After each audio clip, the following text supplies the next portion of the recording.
ألا لله الدين الخالص۔ نفس کے بارے میں کوئی ایک معمولی بات نہیں ہے، دنیا میں جتنے انسان ہیں اس سے کئی کروڑوں گنا زیادہ نفس ہیں۔ نفس کا کوئی بھید بھاؤ نہیں پایا جا سکتا، اس کے فریبوں کا پتہ نہیں چل سکتا۔ یہ تو شکر ہے پیارے پیغمبر صلی اللہ علیہ وآلہ وسلم آ گئے اور وہ سب کچھ ہمیں بتا گئے، ورنہ آج تک یورپ کے لوگ نفسیات کی دنیا کے اندر گم ہیں اور انہوں نے لاکھوں کروڑوں کتابیں لکھ دی ہیں، وہ انسان کو آج تک پا نہیں سکے۔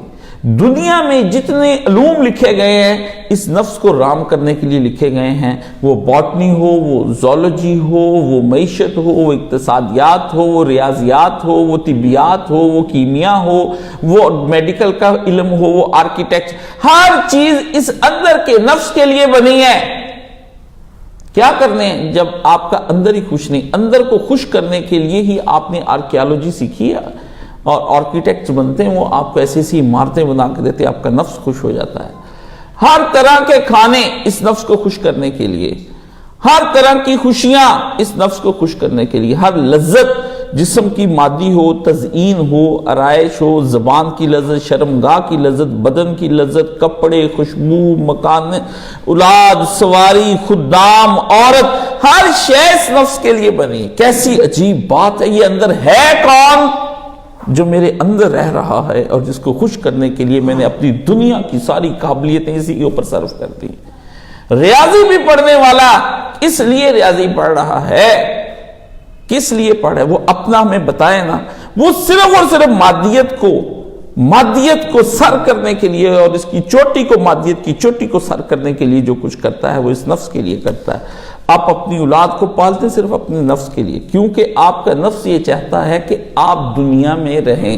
چونکہ آپ رہ نہیں سکتے تو پھر اپنے ہی جیسا ایک بنانے کی کوشش کرتا ہے جو باہر نکالتا ہے ایک خاص عمل کے ذریعے سے۔ دو میاں بیوی مل کے وہ اپنا وجود چاہتی ہے، آپ اپنا چاہتے ہیں، اپنے آپ کو یہاں پہ چھوڑ کر جانا چاہتے ہیں اور بنا کے سارے پیسے دولت اپنے آپ کو دے کر یہاں جانا چاہتے ہیں، اور پھر اس کو کہتے ہیں کہ میرے بعد تم اپنے آپ جیسا بناتے رہنا، وہ میں ہی تو ہوں گا جو بعد میں اس دنیا میں رہے گا۔ پھر وہ نسل در اپنا آپ بنتا جا رہا ہے، اپنا آپ بنتا جا رہا ہے۔ یہ کیا ہے؟ یہ میں کون ہوں؟ میں کون ہوں؟ مجھے کوئی خبر تو دے میں کون ہوں؟ یہ کس کو کس کی تلاش ہے؟ یہ کون بقا چاہ رہا ہے؟ یہ کون مرنا نہیں چاہتا ہے؟ یہ کون ہے جو کہتا ہے میں کبھی فانی نہ ہو جاؤں؟ یہ کون ہے جو چاہتا ہے کہ میں صدیوں راج کرتا رہوں؟ یہ کون ہے کہ اپنے بیٹے کو دیکھ کر خوش ہوتا ہے تو وہ دراصل اپنے آپ کو دیکھ کر خوش ہو رہا ہوتا ہے، ورنہ وہ کسی پرائے کے بیٹے کو دیکھ کر کیوں نہ خوش ہو، اتنی خوشی اسے حاصل کیوں نہ ہوتی جو اپنے کو دیکھ کر ہوتی ہے۔ اپنے بیٹے کی جو تکلیف ہے وہ کسی کے بیٹے کی تکلیف نہیں ہوتی کسی کو۔ کیوں؟ یہ آپ ہیں، کیونکہ وہ آپ اپنے آپ کو دیکھتے ہیں۔ اپنا بیٹا جب کامیابیاں اچیو کرتا ہے تو آپ اسے کہتے ہیں کہ میرے بیٹے نے یہ کیا، کسی اور کا بیٹا کامیابیاں جب اچیو کرتا ہے تو آپ نہیں اس کے اچیومنٹس کو نہیں مانتے، ویسا تسلیم کرتے۔ تو نفس اصل میں اندر انسان کے ہے کیا؟ اقبال نے کہا تھا نقطہ نوری کے نام او خودیست، زیر خاک ماہ شرار زندگی است۔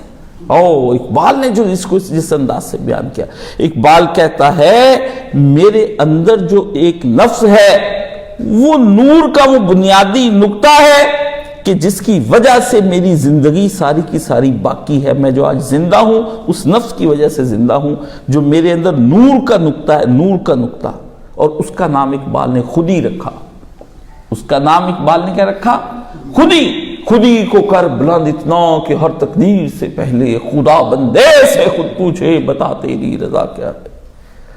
اقبال نے اس کو سر کرنے کی کوشش کی اس مسئلے کو، اور امت کو خودی کے مقام پر لانے کی کوشش کی کہ امت اپنے آپ کو پہچانے اور اپنی معرفت اور اپنے آپ کو دیکھے میں کہاں ہوں۔ اور اگر کہیں اس کو داغ لگ گیا ہے تو جیسے کپڑے کو داغ لگ جاتا ہے اس کو دھوتا ہے، چہرے کو داغ لگ جاتا ہے اس کو دھوتا ہے، عزت کو بھٹا لگ جاتا ہے تو اس کو دھونے کی کوشش کرتا ہے۔ کیوں؟ نفس کی جو چیز ملکیت نفس ہو جاتی ہے، نفس اس کو اتنا عزیز رکھتا ہے کہ آپ تصور نہیں کر سکتے ہیں آپ کی بیوی کو کوئی چھیڑے، حالانکہ وہ آپ کی نہیں ہے، وہ تو کسی اور کی پلی پلائی آئی ہے، وہ کسی اور کا نطفہ ہے، وہ کسی اور کی طرف سے آپ کے پاس، لیکن آپ اس قدر سرکش ہیں کہ آپ کہتے ہیں کہ یہ میری بیوی ہے، چونکہ میں نے حق مہر دے کر اس کو لیا ہے، میرے حوالہ نکاح میں آئی ہے، اور میں نے انسانوں کے درمیان بیٹھ کر کہا کہ میں اسے قبول کرتا ہوں اپنی بیوی کے طور پر، تو آپ اس کے بارے میں اس قدر غیرت کا مظاہرہ کرتے ہیں کہ اس ایک عورت کے کہنے پر آپ اپنی جہنم بھی خرید لیتے ہیں۔ وَامْرَأَتُهُ حَمَّالَةَ الْحَطَبِ فِي جِيدِهَا حَبْلٌ مِّن مَّسَدٍ۔ آپ کی بیویاں، آپ کے بچے، آپ کی سواریاں، میرا، میں، یہ میرا، میری، میں، کون ہے یہ جس کے ساتھ یہ سارا کچھ ہو رہا ہے؟ تو اس کا مطلب ہے کہ زندگی کے اندر اس جسم کا وہ کردار نہیں جو اس جسم کے اندر جو چیز ہے سارا کردار اسی کا ہے۔ اسی لیے اگر کوئی آدمی اس جسم کو کٹا دیتا ہے لیکن اس جسم کی اگر حفاظت کر لیتا ہے تو وہ ہمیشہ کی زندگی پا لیتا ہے۔ حسین ابن علی نے اس جسم کو کٹا لیا، اندر کے جسم کو انہوں نے بچا لیا، اس لیے ہمیشہ کی زندگی وہ پا گئے ہیں۔ تہذیب ملت ابراہیمی بنانا اور پھر یہ کہنا کہ ہمیں حسینی چاہیے اور نفس کے بارے میں ہمیں بتا دو، ہمیں نفس کے بارے میں بتا دو۔ کیا بتاؤں نفس کے بارے میں؟ تمہیں نہیں پتا تمہارا نفس کیا کرواتا ہے تم سے؟ میں کیا بتاؤں؟ مجھ سے کیوں پوچھتے ہو؟ مجھ سے نہ پوچھ، اپنے آپ سے پوچھ۔ میں تو بدل دیا اقبال کا کہ تیرے دل کا حرم کیوں اللہ کے ذکر سے خالی ہو گیا خالی۔ مجھ سے نہ پوچھیں نفس کس کو کہتے ہیں، یہ ہمارا کیا ہوتا ہے، یہ اور ہمارا کیا ہوتا ہے، یہ مجھ سے نہ پوچھے، یہ آپ اپنے آپ سے پوچھیں۔ مجھ سے کیوں پوچھتے ہیں؟ جو آپ اپنے آپ کو جانتے ہیں وہ میں نہیں جانتا۔ دی با شیخ یکے از پرسی، عمر خیام نے کہا تھا کہ رات کو میں ایک دن نکلا تو دیکھا ایک طوائف چلی آ رہی، طوائف صبح فجر کے وقت رنڈی کہیں سے آ رہی تھی کسی کا بستر گرم کر کے، وہ بھی رات کو فجر کے وقت واپس آ جاتی ہیں، وہ بھی کہتی ہیں نائٹ فجر تک کی چلتی ہے، اس سے زیادہ کے لیے نہیں، کیونکہ فجر کے وقت میں ان کو بھی توبہ نصیب ہو جاتی ہے۔ آپ تو رنڈیوں سے بدتر ہیں جو اٹھ کے فجر نہیں پڑھتے۔ وہ بھی اپنا کام ختم کر کے آ جاتی، کہتی چھوڑو اب اللہ کا ذکر ہونے والا ہے، اب ہم اور تم گناہ کو قطع کرتے ہیں، ختم کرتے ہیں۔ گناہوں کی وہاں حد ہو جاتی ہے جہاں فجر طلوع ہوتی، قل اعوذ برب الفلق۔ رنڈی رات کو واپس آ رہی جسم بیچ کر کے، وہاں حضرت شیخ بھی میرے جیسے رات نکلے، لمبی داڑھی سی رکھ کے، یزیدی شیخ تھے لگتا ہے، رنڈی پہچان گئی ہوگی۔ ہاں اس نے دیکھا شیخ کو، شیخ نے فرمایا کیا کر کے آ رہی ہے؟ انہوں نے کہا حضور میرا چھوڑے، میرا تو سارے جگ کو پتا ہے میں کیا اور کیا کر کے آ رہی ہوں، اپنا بتائیں، آپ کا تو کسی کو بھی نہیں پتا آپ کیا کرنے جا رہے ہیں اور کیا کر کے آ رہے ہیں۔ میرا تو حلیے سے پتا چل گیا ہوگا، آپ کے حلیے سے پتا نہیں کیا کر کے فجر پڑھنے آ رہے ہیں۔ میں تو اس سے کہا وہ ہوں جس کو جگ جانتا ہے، پر آپ وہ ہے کہ جس کو آپ بھی نہیں جانتے کہ آپ کیا ہیں۔ آپ نفس کے بارے میں مجھ سے سوال پوچھتے کہ نفس کیا ہے؟ آپ کو جتنا آپ کی بیوی کو خبر نہیں ہوگی، آپ کے یاروں کو، آپ کی اولاد کو، آپ تو حاجی ہیں اپنی اولاد کے نزدیک۔ وہ تو کہتے ہیں ماں باپ مرشد ہوتے ہیں، اللہ اللہ اللہ، مولویوں کے خطاب سنو، جیسے تم مرشد ہو نا ویسے یہ مرشد ہیں۔ وہ تیری ماں ہے، ہاں ماں تو وہ ڈکیڑی مرشد ہے، ماں ابا کے کہیں کہیں ہٹی ہے، ماں بھی جوانی میں جو تھی نا وہ تجھے بھی نہیں پتا۔ امیوں کو اس قدر مقدس نہ بنا لو کہ روز قیامت اللہ کہے ماؤں کے آؤ کرتوت دکھاتا ہوں یہ کیا ہے۔ اگر امیاں ایسی تھی تو تم ہی تو ایسے ہو۔ شکلیں ماں پر گئی ہیں، ابے پہ گئی ہیں، نانکوں پہ گئی ہیں، دادکوں پہ شکلیں گئی ہیں، نفس کس پہ چلا گیا؟ یہ جو بچوں کے اندر نفس ہے یہ روحیں کس پر چلی گئی؟ یہ چہرے تو کسی پہ چلے ہی گئے ہیں، یہ جو اندر اس کے تم نے ڈالا ہے وہ کس کے اوپر گیا ہے؟ کوئی تو ذمہ داری لے لے، کوئی بھی نہیں لیتا. کام غلط ہو جائے پیوتے گیا ہے، ماتے گیا ہے. شکلوں کی ذمہ داریاں لیتے ہیں. پل پیدا ہوتے ہی میرے جیسا ہے، تیرے جیسا ہے. اللہ بنا دے تیرے جیسا تو کوئی بھی نہ ہو، تیرے جیسا تو کوئی بھی نہ ہو. نفس پوچھتے ہیں، نفس کے کھیل پوچھتے ہیں مجھ سے، نفس کی خبریں پوچھتے ہیں مجھ سے. امارہ کیا ہے، لوامہ کیا ہے جی، دوامہ کیا ہے، کیا بتاؤں کیا ہے. تو ہی ہے جو کچھ ہے سامنے سب کے، کیا پوچھنے جانا ہے. سورج کی کیا تعریف کروں؟ اندھے ہو، نظر نہیں آتا ہے کیا؟ نظر نہیں آتا ہے کیا؟ سورج کے بارے میں پوچھتے ہو، ہاں آدمی کے بارے میں پوچھتے ہو کہ آدمی کیا ہے. یہ وہ چیزیں ہیں جب تک انسان، نفس انسان کے اندر کے باطن ہی کو تو کہتے ہیں. اب تم بد باطن ہو یا نیک باطن مجھے تو نہیں پتا تم کیا ہو. انسان کا اندر ہی اس کا نفس ہے، وہ جو اسے پڑھاتا ہے، سبق پڑھاتا ہے، گناہوں پہ اکساتا ہے. آپ مجھے یہ بتائیں کہ کس طرح سے آپ اپنی اولادوں کی ذمہ داری اٹھا سکتے ہیں.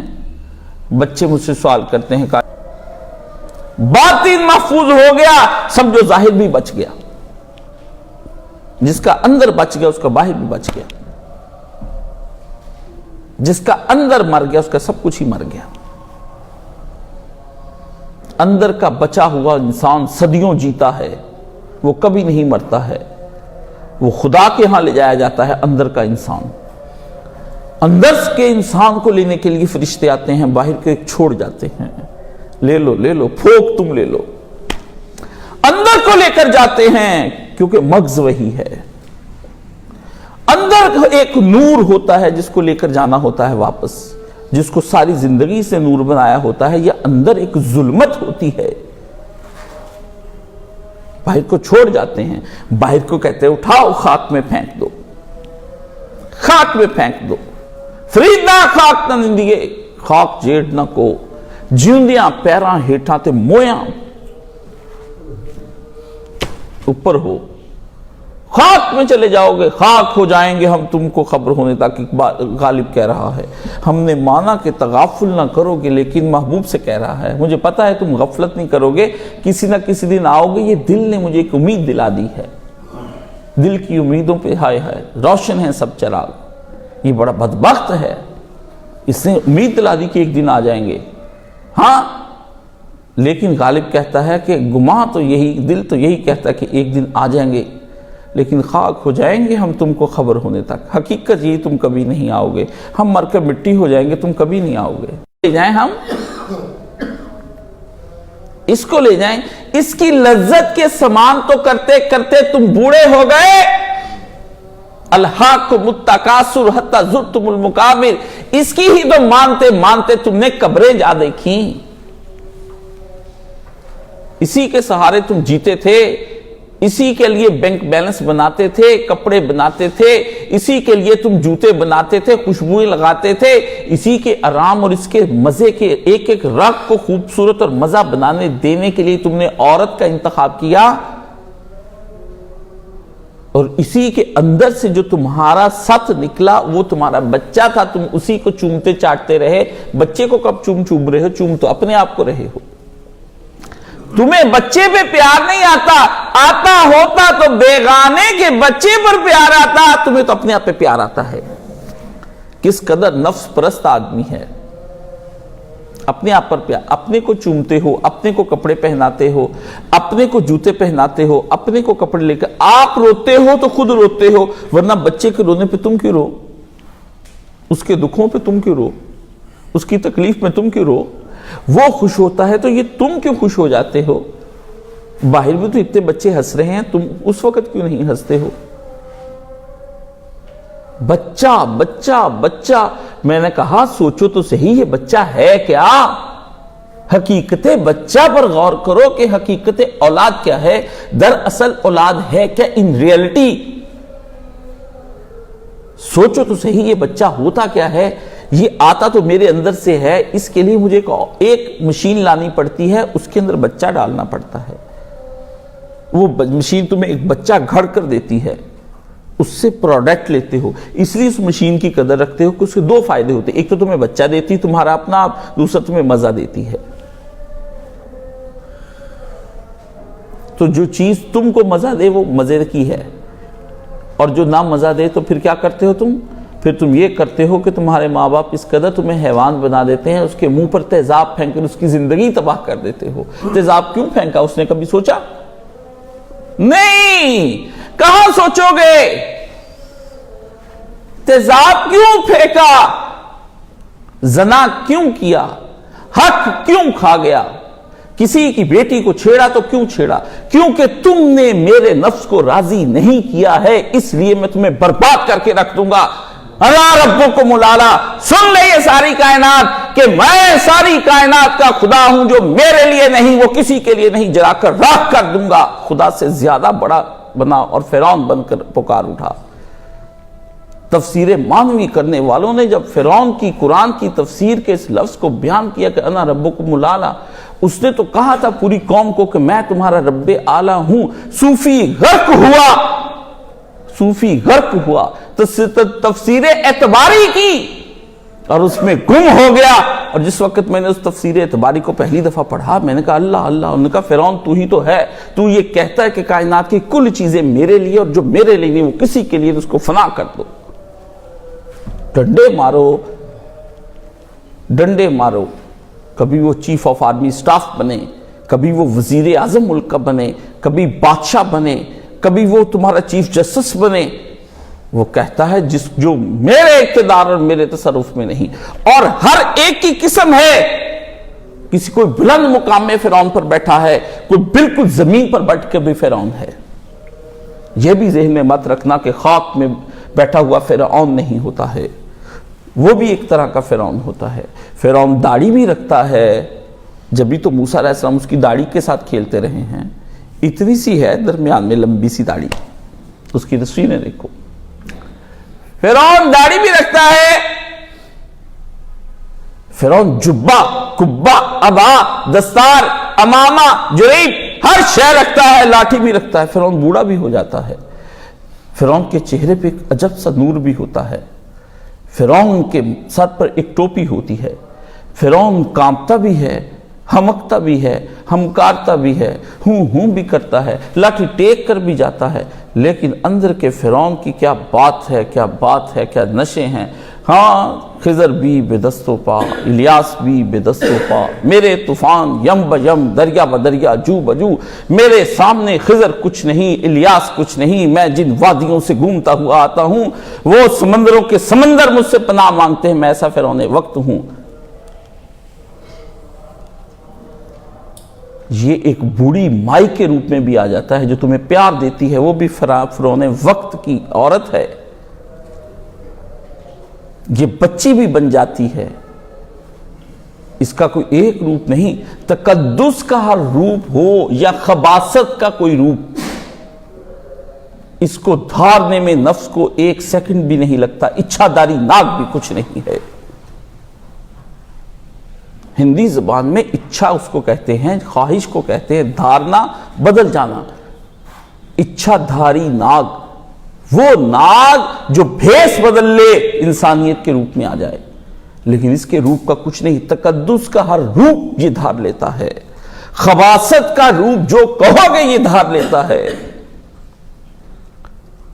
کہیں یہ فرشتہ، کہیں جن، کبھی نوری کبھی ناری، عمل سے زندگی بنتی ہے، جنت بھی جہنم بھی، یہ خاکی اپنی فطرت میں نہ نوری ہے نہ ناری۔ اقبال نے کہا تھا اس زمانے میں، اس نے کہا نہ جہنمی ہے نہ جنتی ہے، نہ فرشتہ ہے نہ جن ہے، یہ خاک کچھ اور ہے، یہ خاک کچھ اور ہے، اس کے اندر کچھ پنہا اور ہے۔ نفس کو پہچاننا کوئی چھوٹی بات ہے، آپ اس کی معرفت لینا چاہتے ہیں اور وقت آپ کے پاس نہیں ہوتا ہے۔ صحبت جاتے جاتے واٹس ایپ پر ہم آپ کو حکم دیں، آپ ہمیں بتاؤ، ابھی بتاؤ، 2 دن نہ جواب دوں، 1 گھنٹے کے بعد دوسرا رپلائی میسج آ جاتا ہے مجھے، جواب نہیں دیا، تیرے باپ کا نوکر ہوں، کتے آدمی۔ نوکر رکھا تو نے مجھے؟ بے شرم بے حیا، مجھ سے اپنے مرشد سے یوں بات کرتا ہے۔ مرشد نوکر ہوتے ہیں کیا؟ مرشد مرشد پکارتے ہو اور مرشد کو نوکر رکھا ہوا ہے، پاؤں تلے رون دو۔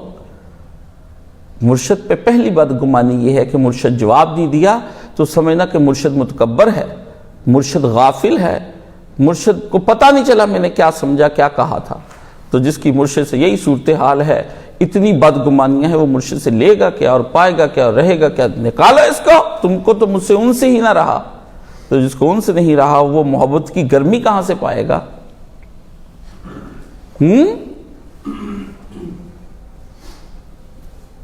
نہ ایسے مقام پر مجھے بٹھاؤ کہ جس کا بعد میں تم لوگوں کو خمیازہ بھگتنا پڑ جائے۔ مت کہو ہمیں مرشد مفتی مولانا، ہم نہیں پسند کرتے ان لفظوں کو، ہمیں گھٹیا لفظ لگتے ہیں، شرم آتی، کیونکہ آئینے میں جب شکل دیکھتے ہیں تو ہمیں لگا نہ مولانا ہے نہ مرشد ہے، یہ تو ایک شیطان ہے جو خوب تقریر کر لیتا ہے، جس کو فن ہے باتوں کو آگے پیچھے کرنے کا اور الفاظ کو گھما دینے کا، جو اپنے ماننے چاہنے والوں کے دلوں میں بیٹھتا چلا جا رہا ہے۔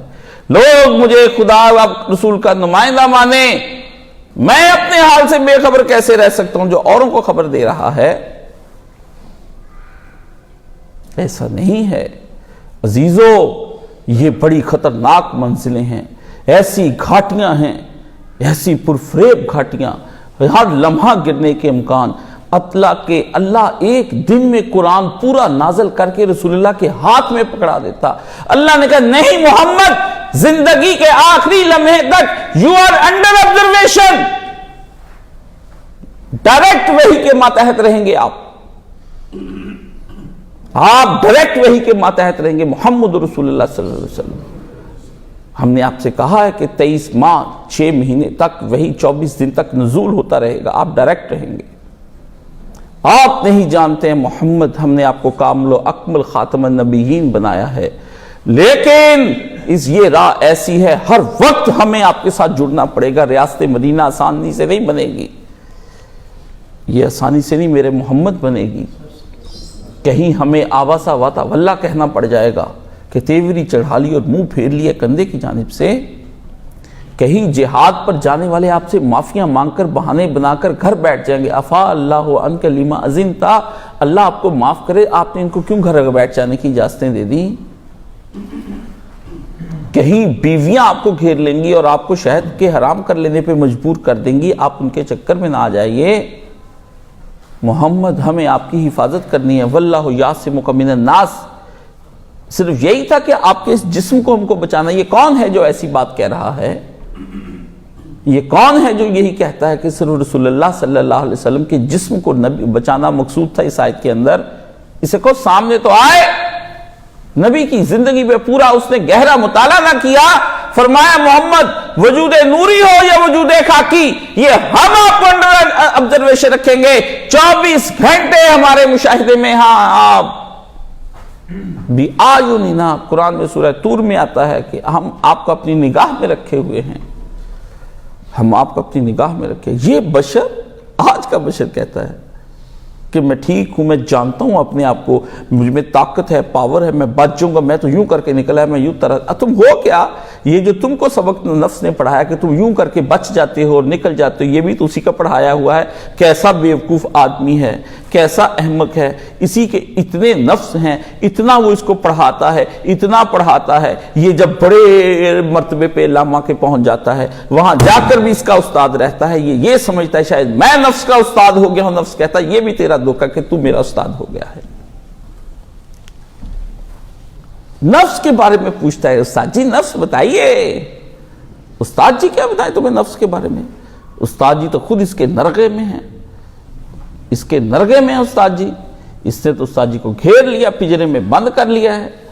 استاد جی صبح روتے ہیں، دن روتے، رات روتے ہیں۔ استاد جی کہتے ہیں کہ یاد میں تیری میں سب کو بھلا دوں، کچھ نہ مجھ کو یاد رہے، ہاں تجھ پر سب گھر بھار لٹا دوں، وقت خانہ دل آباد رہے، یارب رہے تو بس یار میرا، تو بس۔ اور تو دو فکریں لگا کے مجذوب نے کمال کر دی، جملے کی نوعیت بدل دی، ہر شے ہو گئی عجب، اور تو اور بس دو لفظ لگائے اور اخیر کر گیا ہوا مجذوب خواجہ عزیز الحسن تجھ پہ کروڑوں خدا کی رحمتیں، کیسا عجب شاعر ہے، دنیا کی شاعر غفلتوں میں ڈالیں تو انہیں انسان کے باہر غفلت سے نکالے. کہا یا رب رہے تو بس یار میرا، تو اکیلا اکیلا رہے بس، آگے کوئی اور نہیں لگایا، نفس نہیں. آپ کہتے تو اور نفس رہے یار میرا، یا رب رہے تو یار میرا، تو بس یار نہیں، آپ کہتے یا رب رہے تو اور نفس یار میرا. عمل کیا ہے؟ تو اور نفس. وہ کہتا ہے تو اور بس. اتنا تو بات ہے.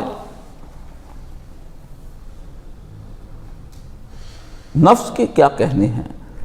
حسینی بنا دو، رلا دو، قصہ امام حسین کا سنا دو، وہ بعد میں جو ہوا تھا اس کے حوالے بھیج دو، فلانے کے حوالے لگا دو، فلانی کتاب کا حوالہ تو ہے. امام حسین پوچھیں گے تو حسینی ہے؟ کیا کہیں گے؟ جی میں حسینی ہوں. کیا کہیں گے؟ حسینی ہونے کی علامات کیا ہوتی ہیں؟ اگر میں آپ سے پیار کرتا ہوں، فرمایا تیرا کیسا پیار ہے، کیسا پیار ہے؟ میں تو عاشور کی رات میں بھی تہجد قضا نہیں کی، تم نے کب قضا کی؟ میں تو ایک ایک بیٹے کو لے کر جاتا تھا اور اللہ کی راہ میں قربان کرتا تھا، جوان کو بھی کیا اور 6 مہینے والے کو بھی کیا. تو نے نہ جوان کیا نہ 6 مہینے کا کیا. تمہیں تو پتہ ہی نہیں، جمع جو کرتے تمہیں خود یاد نہیں ہوتا کہ اس تاریخ کو ہم نے جمع کیا تھا اور کس لیے کیا تھا. کھانا کھایا، شہوت ہوئی، تم نے جمع کر لیا. ایسا تو نہیں ہے شریعت میں، آپ کو یہ جمع کی اجازت تو نہیں دی شریعت نے کہ آپ جو ہم بستری عورت سے کرتے ہیں. کب آپ کو یہ شریعت نے اجازت دی ہے کہ آپ کھلے عام جو مرضی کرتے پھریں؟ استاد جی سے اس موضوع پہ ایک لمبی بحث ہوئی، کئی دن، 19 سے 22 دن تک مکالمہ رہا میرا استاد جی سے، یہ کیوں نہیں اجازت شریعت دیتی. استاد جی اس موضوع پہ گفتگو کی میرے ساتھ. صبح وضو کر لیتے، شام تک بار بار درمیان میں اٹھ کر وضو کرنے کے لیے جاتے، بار بار وضو کرنے کا. کاشف موضوع وہ چھیڑ دیا ہے. میرے اپنے کہتے میں خود اپنی اس تمام حالتوں کے اوپر غور کرتا ہوں کہ کیا میں بھی جو بیان کر رہا ہوں میں نے اسی پر عمل کر کے زندگی گزاری ہے. کہتے اس بڑھاپے میں جو مجھے آ کے سمجھ آیا کہ یہ کیا ہم بستریاں ہم کرتے رہے، بیویوں کے سے قرب کرتے رہے. وہ کہتا ہے کہ ماں نے حمل گولیاں دو، وہ کہتا ہے بچہ گرانا کیا جائز ہے، وہ کہتا ہے ابارشن کرا لیا ہے، وہ کہتا ہے ہم اولاد نہیں لینا چاہتے، فقط مزہ کرنا. یہ کیا ہے؟ کھایا تو اس لیے جاتا ہے کہ پیٹ خالی ہے اور بھرا جائے، اور اس لیے کھایا جاتا ہے کہ اطاعت الہی میں زندگی بسر کی جائے. پیا تو مومن اس لیے پانی پیتا ہے کہ اس کو اس کے جسم کی پیاس اور ہارمونل چینجز سارے پورے ہوں تاکہ وہ خدا کے کام کو آسانی سے سر انجام دے سکے. نیند تو مومن اس لیے لیتا ہے کہ وہ سو کر بڑے آرام سے صبح بوقت تہجد یہ دونوں آنکھوں کے آنسو جاری کر دے. جب اس کا یار اس کو ملنے کے لیے آتا ہے، اس کا پروردگار اس کو ملنے کے لیے آتا ہے، وہ خود دروازے پر آ کر کھٹکھٹاتا ہے. تم نے کیا دروازے کھٹکھٹانے ہیں، وہ تمہارے کھٹکھٹاتا ہے. کون ہے جو مجھ سے مانگے؟ آپ کو کہنا چاہیے تھا کہ کون ہے جو اس وقت مجھے دے. وہ پوچھتا ہے کون ہے جس نے استغفار مجھ سے مغفرت لینی ہے. آپ کو پوچھنا چاہیے تھا کون ہے جو مجھے اس وقت مغفرت کا پروانہ دے.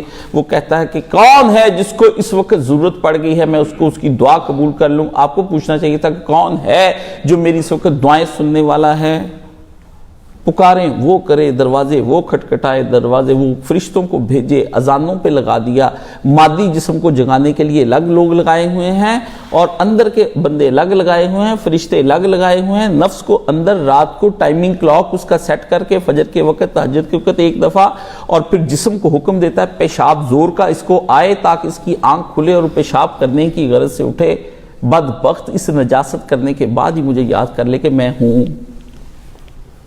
سردیوں کی سخت راتیں، 2 بجے سو رہے ہیں، 10 بجے سو رہے ہیں، سارا دن کام کرنے کے بعد فیس بک چلا رہے ہیں، مزے سے بیٹھے ہیں اور اپنی سارا دن اس کے اندر غرق گیم میں کھیل رہے ہیں. بڑے بڑی عمر کے ہو گئے ہیں، 20 30 40 50 سال کے لڑکے 70 سال 60 سال گیم کھیلتے ہیں، نیٹ پر ویڈیو. سیمی فائنل دیکھ رہے تھے، جب نے اکٹھے کر لیں گے. بے غیرت پورا مجمع تماشائیوں کا بے نماز، اور جو کھلاڑی ہے وہ نماز والا، اس کی تصویریں وہ شیئر کر رہا ہے جو بے نماز ہے.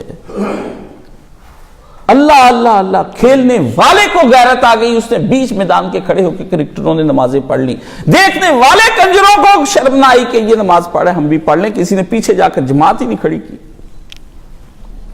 اگر اس نے وہ امام بن چکا تھا، چھلانگے مارتے اسٹیڈیم کے اندر سے، نگل جاتے پیچھے مسلمان نماز، اس دن مظاہرہ کر دیتے کہ آج اگر شعیب اختر یا فلاں یا وقار نماز پڑھا ہم بھی اس کے پیچھے ہیں۔ امت محمدی کا نظارہ دنیا دیکھتی، نماز کے شدائی پھر رہے ہیں، نماز کے شدائیوں نے آج کرکٹ کا اہتمام کیا ہے۔ یہ نبی کے پیارے ہیں، جو نبی کا پیارا تھا وہ کھیل میں بھی یاد خدا کو نہ بھولا، جو نبی کے پیارے نہیں تھے انہوں نے کھیل دیکھا، تصویریں دیکھی اور شیئر کر دی مجمع کے اندر۔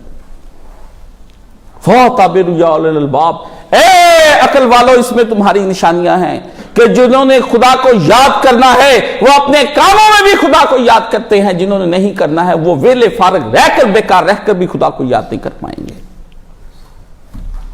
عبرت مسلمانوں، عبرت پکڑو، اہل ایمان اہل حق عبرت پکڑو۔ اے مسلمانوں، جو تمہارے دل کی بزدلیاں کہاں پر چلی گئیں؟ یہ کہاں ہیں تمہاری بزدلیاں؟ تم نے ان کو دلوں میں چھپا رکھا ہے۔ یہ ایمان کیا ہے جو بستروں سے نکال کر تمہیں مسجدوں میں نہیں لے کر آ رہا؟ یہ ایمان کون سا ہے کہ جو مجمع کے اندر کھلاڑی کے پیچھے تمہیں آج تک مفتقری بننے کی توفیق نہیں جس نے دی؟ یہ غیرت، یہ ایمان، یہ کیوں نہ اٹھا اس کے اندر؟ قومی ترانہ بج رہا تھا، بینڈ بج رہا تھا اس کھیل کے میدان میں، تازہ مووی کے اندر بج رہا ہے، اچانک بند ہو گیا قومی ترانہ، پورے مجمع نے مل کے قومی ترانہ اس کی جگہ پڑھا کہ بینڈ خراب ہو گیا، اس کا آدھا حصہ پڑھا۔ یہ غیرت آ گئی، نماز پڑھنے کی غیرت نہیں آئی مسلمانوں کو۔ قومی ترانے کا آخری پیراگراف رہتا تھا، جب ترانہ بجتے بجتے اس کھیل کے میدان میں بند ہو گیا، ٹون خراب ہو گئی، آواز خراب ہو گئی، وہ ساز بجاتے ہیں، تو اس جگہ سے ہی مسلمان اٹھ کھڑے ہوئے، پاکستانیوں نے اپنی غیرت کا مظاہرہ کیا اور اس جگہ کو لے لیا بجانے والے کا، گانے بجانے والے کی جگہ لی۔ رنڈیوں کے بچے ہو کیا؟ طوائفوں کی اولاد ہو؟ انہی غفلتوں میں میرے ماں باپ کی زندگیاں گزر گئیں، میرے دادا کی گزر گئیں، میری تو ساری ہی گزر گئی۔ وہ تو پتہ نہیں سب بخشے ہی جائیں گے، میں کہاں بخشا جاؤں گا؟ وقت اور تقدیر نے لا کر مجھے یہاں پر بٹھا دیا۔ ساری زندگی میں اپنی منافقت پر روتا رہا ہوں، پوری زندگی ایک لمحہ بھی ایمان اور اطمینان کا نہیں میرے قلب میں آیا۔ یہی کچھ جو آپ کرتے ہیں وہ سب کچھ آپ کو مل جائے گا۔ ناچتے گاتے گزر گئی، غفلتوں میں گزر گئی، جب ہوش آیا تو لٹ چکا تھا سارا کچھ، جوانی لٹ چکی تھی، قافلہ جا چکا تھا، قابلیتیں ختم ہو چکی تھی۔ اب ہوش آیا کہ کام کرنے کے یہی دن ہیں، اب 10 منٹ بات کرو تو یہ کندھے دبا دو، یہ پاؤں دبا دو، یہ یوں کر دو، وہ کھلا دو، یہ پلا دو، بستر سے بیٹھ کر نمازیں پڑھو۔ او ہو، گناہوں میں تھک جانے والا نفس تھک گیا ہے یہ گناہ کرتے کرتے، اب یہ مزمحل ہو گیا ہے، کشتے کھاتے ہیں جوان ہونے کے لیے، داڑیاں رنگین کرتے ہیں جوان دکھنے کے لیے، منڈوا کے پوری طرح کہ کہیں سفید بال داغ نظر نہ آ جائے کسی کو، کوئی کہنا دے کہ بوڑھے ہو گئے ہیں، اندر کی غیرت جوش مارتی کہ گناہ کی طاقت جا رہی ہے، یہ نہ کہہ دے کہ عورت کے قابل نہیں رہا، ہائے ہائے تو خدا کے قابل نہیں رہا، عورت کے قابل کیا رہے گا؟ یہ نہیں ہے کہ میں اب خدا کے قابل نہیں رہا۔ کشتوں کی کشتے کھاؤ جی، قوت باہ بڑھاؤ جی، ہاں جی، فلاں حکیم نسخہ دیتا ہے، صبح 12 گریاں 10 بادام 9 چھوارے ڈال کے پانی میں ڈال کے بوائل کر کے کھاؤ۔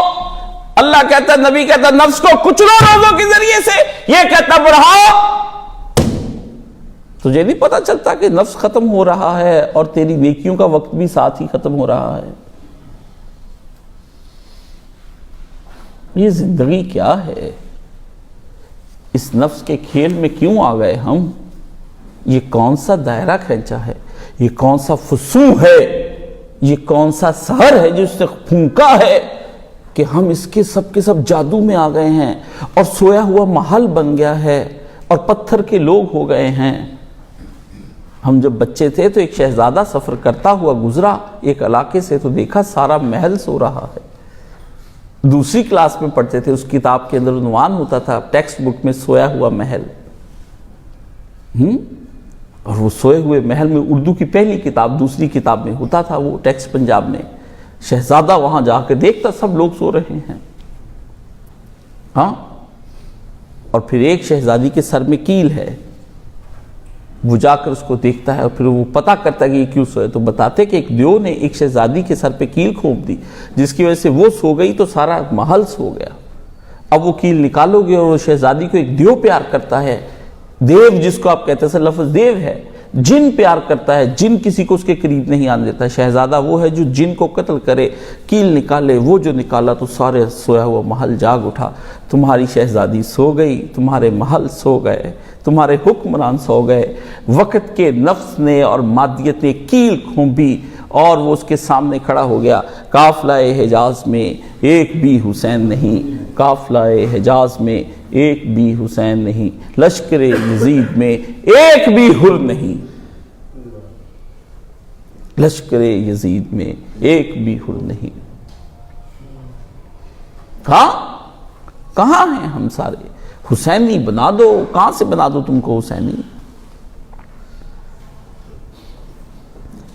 اپنے نفس کی اصلاح اور اس کو مرتبہ کمال تک پہنچانے کے لیے بری صفتوں سے پاک کرنا اور اپنے نفس کی حالت اخلاقیات کو بہتر سے بہتر کرانے والا ہی لشکر حسینی میں ہے.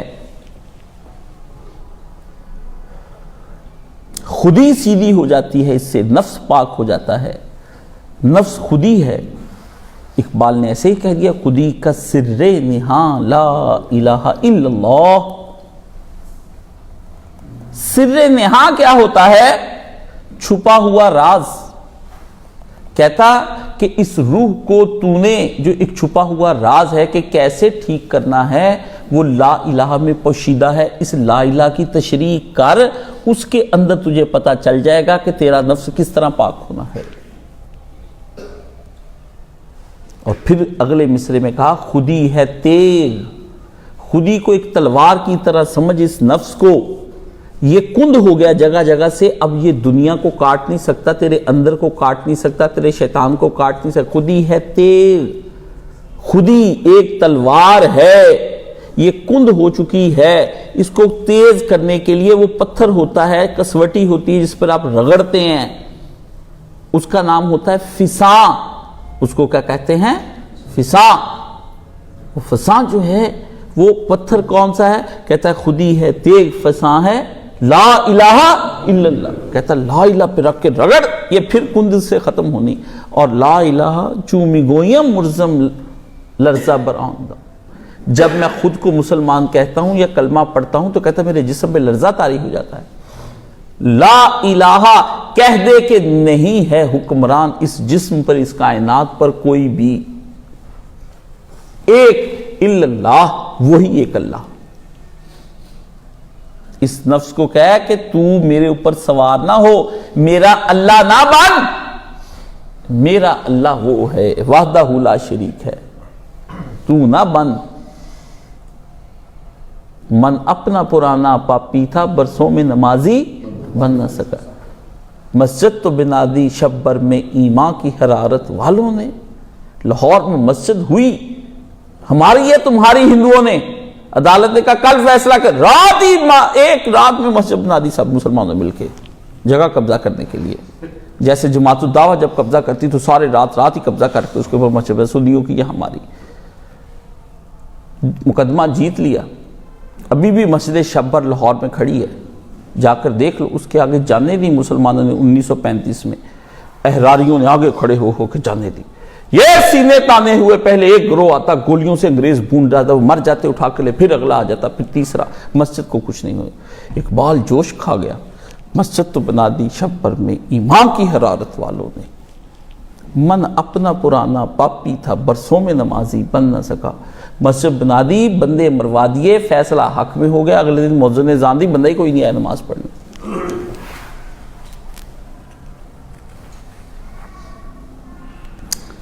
مسجد ضروری تو نہیں نماز کے لیے. کس نے کہا ہے؟ دلیل لائے. 13 سال رسول خدا صلی اللہ علیہ وآلہ وسلم نے گھروں کو مسجد بنا دیا تھا. مسجد تو آ کر مدینے میں بنی ہے. کعبہ میں تو بت تھے، مسجد ضروری نہیں ہے. وہ لوگ پوچھتے ہیں آپ کا مرکز میں اس میں جامع مسجد ہے, مسائل پوچھتے ہیں مجھ سے. ہم جمعہ پڑھنا چاہتے ہیں, 5 وقت نماز ہوتی وہاں پر, تحقیقیں کر رہے ہیں مجھ سے, کتنے بجے ہوتی فلانی, آپ کے یہاں کون, اتنی لمبی تحقیق کرتا ہے, آپ کون ہیں؟ میرا ملازم پوچھتا, وہ یہ پوچھتا, میں کہ اگلی دفعہ پکڑ کے اندر لے آنا اس کو, دروازہ بند کر لینا. جب میں پوچھوں گا اس کو بتاؤں گا نماز کیا ہوتی ہے, مسجد کس کو کہتے ہیں, اور آپ کون ہیں اور میں کون ہوں, پھر میں بتاؤں گا تمہیں نماز کس طرح ہوتی ہے. نماز پڑھنی ہے تمہیں, جو تہجد میں سردیوں میں آنکھ نہ کھلی جس کی ہیں, کہیں 6-6:30 بجے جا کے سورج نکلے, ہائے ہائے ہائے. روزانہ جب میں وقت دیکھتا ہوں 6:15, ہائے میں نے کہا ابھی تک غافل سو رہے ہوں گے. 5 بجے آ گیا, صبح اذان 5 بجے ہی شروع ہو گئی. اللہ نے کہا اوے کوئی دن تو توبہ کا تجھے, تو کہتا ہے میری پریکٹس نہیں ہوتی, تیری پریکٹس ہی کرا دوں. لوگ پوچھتے اس کے مسائل, میں کہتا ہوں خدا کے لیے کوئی آدمی مجھ سے ایک عنوان بنائے کہ سردیوں کے مسائل بیان فرمائیے. لکھتے ہیں نا احکام الروزہ, احکام عید ہیں, احکام اعتکاف, مجھ سے پوچھیں احکام سردیاں کا سب, احکام گرمیاں, میں بتاتا ہوں. مجھ سے بھی ایک فقہ لکھوا لیں, میرے سے کوئی کام نہیں لینا آپ نے. وہی کام جو دوسروں سے لے رہے ہیں وہ مجھ سے لے رہے ہیں. اقبال نے یہ کہا, نفس کی اصلاح, اس کی حالت, صلاحیتوں کو مرتبہ کمال تک اب پہنچانا ہے, تو اس کا راز کہاں چھپا ہے؟ اس کا راز توحید میں چھپا ہوا تھا. تمام غیر خداؤں کی نفی کر کے صرف ایک اللہ کے ہو رہ جانا, یہی حسینی ہوتا ہے. وہ احکام جو اللہ نے محمد عربی صلی اللہ علیہ وآلہ وسلم کو دیے کہ انسانوں کو دے دیں, ان کا جو ماتحت ہے وہ تزکیہ نفس تو کر لے گا, اس کو پہچان نفس بھی آ جائے گی. جتنا وہ رسول کے پیچھے چلتا جائے گا اتنی اس کا تزکیہ نفس ہوتا چلا جائے گا, خود بخود ہوتا چلا جائے گا. اس لیے ذات کی تکمیل کے لیے نفس کو پاک کرنا اور اس کو اخلاقیات کو راستہ کرنا اور خدا کے نزدیک بنانے ہی سے تمہیں کامیابی ہو سکتی ہے. تزکیہ نفس میں خود کو بلند کرنا اور اپنی ذات کی تکمیل, وہ ایک ہی راستہ ہے, رسول اللہ صلی اللہ علیہ وسلم کا راستہ. حسین نے وہ راستہ اپنایا اور آئندہ بھی وہی اپنانا تھا. اس لیے نبی جاتے ہوئے کہہ گئے, انا من الحسین والحسین منی وآخر دعوانا ان الحمدللہ رب العالمین.